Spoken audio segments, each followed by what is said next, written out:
Hi guys, അപ്പം ഇന്നത്തെ ഒരു ചെറിയൊരു മേക്കപ്പ് നൽകുന്നുണ്ട് ഫെയർലവ്ലിയുണ്ട്. അപ്പോൾ നല്ല ആയുർവേദത്തിൻ്റെ പക്ഷേ നല്ല മോയ്സ്ചറൈസർ ക്രീം പോലെ ഇരിക്കും. ഇതാണ് ആദ്യം നമുക്ക്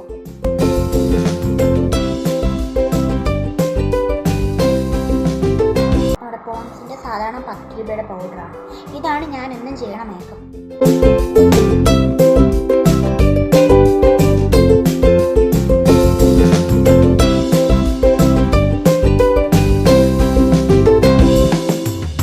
അപ്പം ഇനി നമുക്ക് അടുത്ത് ചെയ്യാനുള്ളത് ലിപ്സ്റ്റിക്കാണ്.